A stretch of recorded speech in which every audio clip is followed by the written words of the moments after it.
old is too old? That's just one of the questions in voters' minds. And according to a new Wall Street Journal poll, the overwhelming majority of voters, 73% to be exact, believe Joe Biden is too old to run again, including 2/3 of Democrats. Sunday, presidential biographer Franklin Foer, who chronicled Biden's first term, told NBC's Chuck Todd that he wouldn't be too shocked if Biden ultimately decides to bow out of the presidential race. Take a look. It doesn't take Bob Woodward to understand that Joe Biden is old. Right. And I'm not a gerontologist, and I can't predict how the next couple years will age Joe Biden. It would be a surprise to me, but it wouldn't be a total surprise. Wouldn't be a total shock. It wouldn't be a total shock. Now, White House Press Secretary Karine Jean-Pierre has continued to defend her boss. Take a look. People have come after the president about his age. They did it in 2019. They did it in 2020 leading into the general election. And they did it in 2022. And guess what? He beats them every time. Here to discuss how age might play a factor in the race is Democratic strategist Ameshia Cross. Nice to see you, Ameshia. Glad to be here. It would surprise me if Joe Biden decides not to run, as I've said numerous times on this show, concerns about his age notwithstanding. I think it's his party, and no one can make him step aside. Do you still think Joe Biden is likely to be the nominee?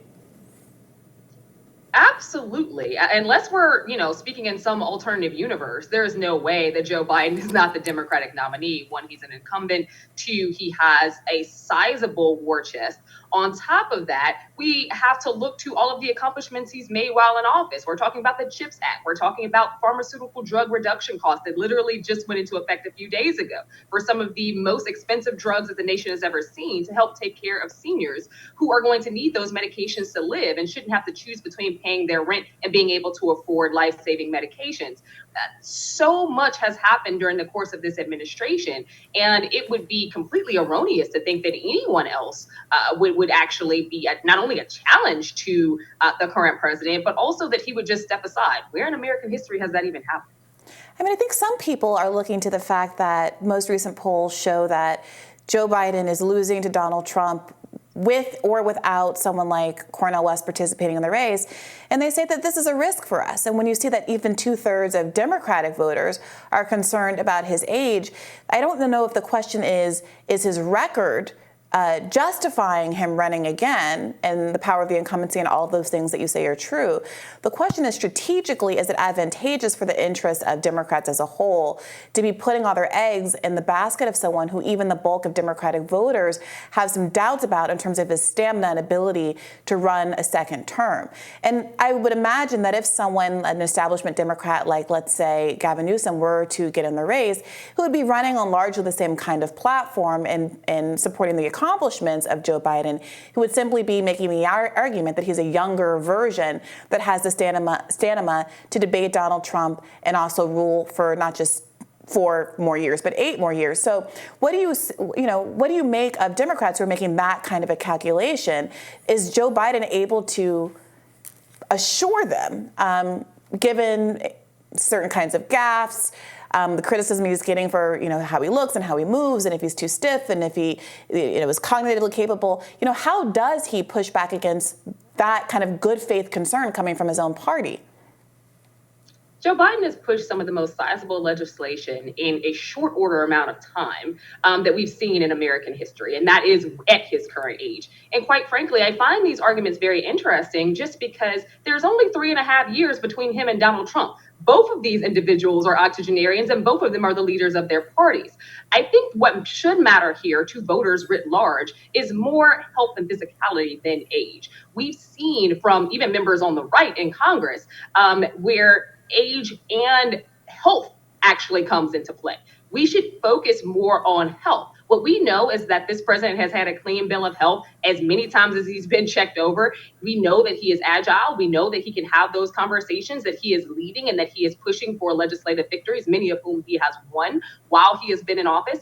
And I think at the end of the day, for Democrats specifically, it is who's going to push against anti-DEI? Who's going to push against these anti-LGBT norms? Who's going to push against the anti-women's rights movement that has occurred, or anti-reproductive rights movement that has occurred on the right?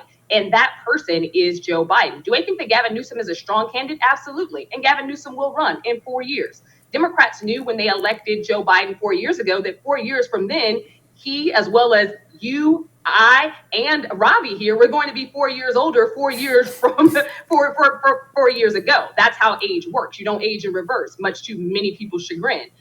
That is not and should not be the constitutive factor here. It is his leadership, and his leadership has been very strong. But Ameshia, did the Democratic Party really choose Joe Biden saying, well, I think that he's the best candidate? Or was it just the case that there was a crowded field back in 2020?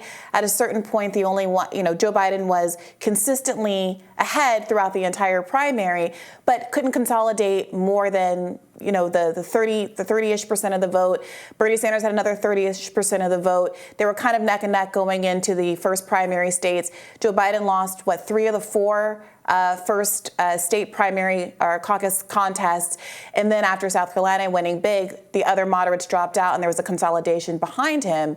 I don't know that that's the same thing as saying I'm betting on Joe Biden's longevity as opposed to saying I'm betting on him as the last standing kind of moderate centrist Democrat in the race. And I completely agree with you, the argument that you make about it not being about chronological age, but actual kind of cognitive fitness and physical fitness to a certain degree, although I personally don't even care as much about physical fitness as cognitive fitness.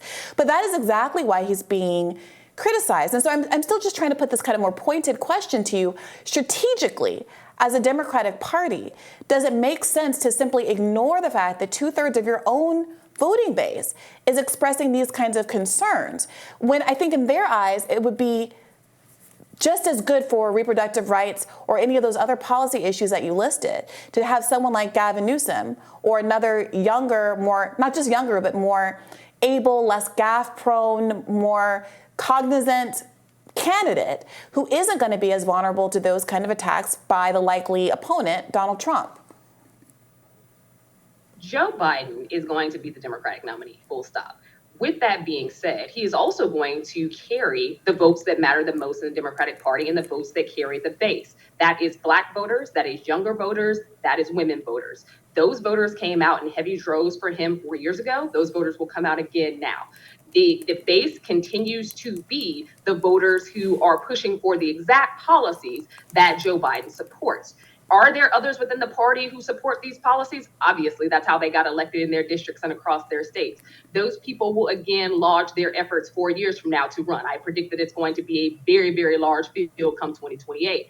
But in the 2024 election, which now is still over a year away, so a lot of these polls I take with a small grain of salt here, are going to be irrelevant moving into next year. I do think that what Joe Biden will face is having to push really hard to get some of those younger voters out because of things like the failure of student debt relief, to ensure that, that rising cost of rent, the rising cost of housing and affordable housing across this country isn't something that hampers that vote.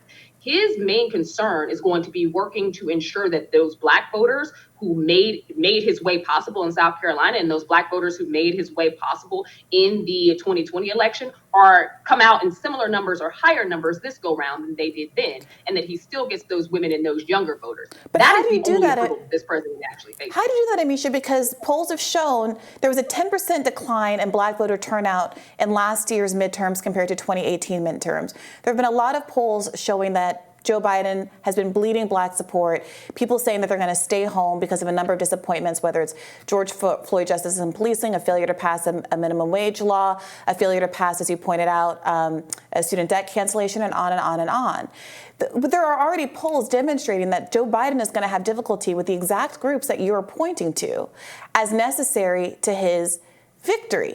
That being said, you still have no strategic concerns about the Democratic Party sticking with Joe Biden.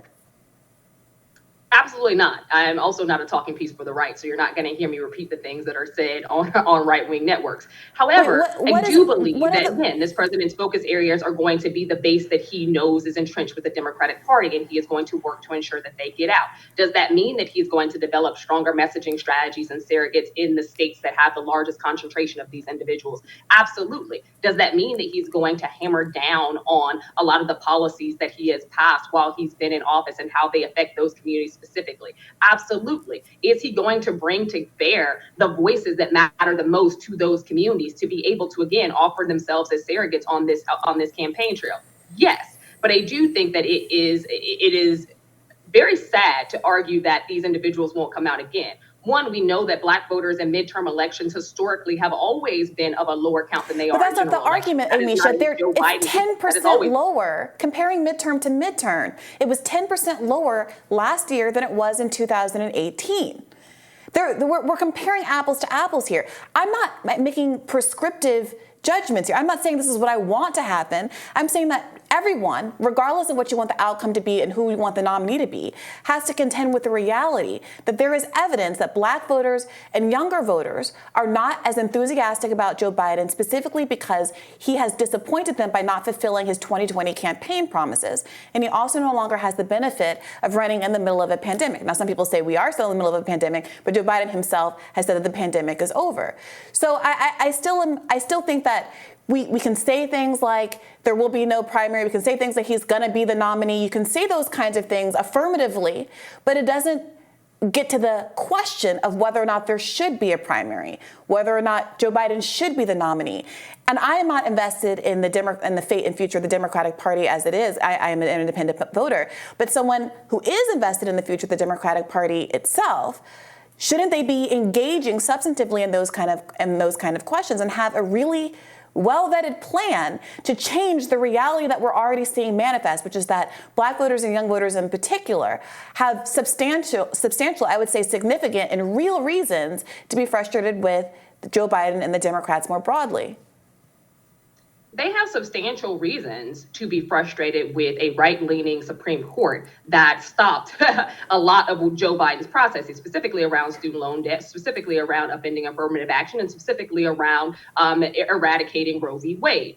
What they also have a responsibility toward is understanding the measure of the congressional leadership we currently have. Having a Republican-led House, even though it is not as strong as it could have been, considering that red wave in the midterms turned out to be a little more of a red trickle, this still matters. The majority of what Black voters are fighting is happening at the states. It's not happening at the federal level anyway. We're watching anti-DI measures occur in state governments that are run largely by Republicans. Black voters are smart enough to walk and chew gum at the same time and to segment their anger based on who is actually the people who are creating the policies most destructive to our community. Ameshia Cross, thank you so much for joining us. Thanks for having me.